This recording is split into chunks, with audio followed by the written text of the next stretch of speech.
It is true that big media almost universally has a bias toward negative headlines, and that's just a reflection of our impulses as consumers.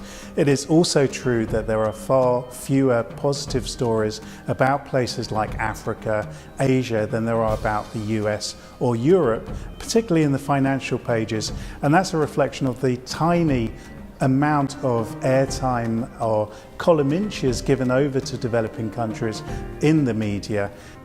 However, it's also about the fact that many media houses are just ill-equipped to tell that more constructive story about a place that's better known for misery. After all, when you think about it, a more constructive story requires a more sophisticated narrative. The wall of evidence is that much higher. After all, no newspaper, no editor wants to look naive. Do you know which is the best performing stock exchange this decade? It's a place better known for poverty and war. It's the place where US drones were bombing in search of Osama bin Laden. Pakistan has beaten every single stock exchange in the world this decade. But that's not a story that you'll read very often in the media. The truth is that developing country institutions need to shout louder and shout smarter in order to be heard.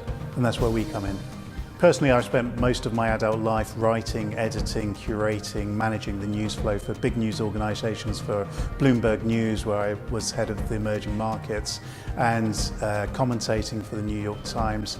I'm the editorial director for two very relevant emerging market institutions, and I speak at high-profile events and conduct interviews and webinars. And what all of this activity means is that we have a very highly influential network of people, of journalists, investors, that help us to keep on top of the news and understand what journalists need. Very often we know what journalists need before they know it themselves, and that helps us to deliver the commentary on behalf of our clients. So why the alliance with New Journey Group? I see the guys at New Journey as being fellow travellers, excuse the pun there, but we've been on parallel roads. New Journey has created a reputation that's unassailable over the past decade of fulfilling what journalists need in the space of stock exchanges, and I should know as one of those journalists. Combining that mix of expertise and contacts in the world of exchange with the contacts and influence that Frontier Funds has in the world of emerging markets creates a very powerful platform for clients. I'm incredibly excited about what we can achieve together in changing perceptions and ultimately turning more of those negative headlines positive.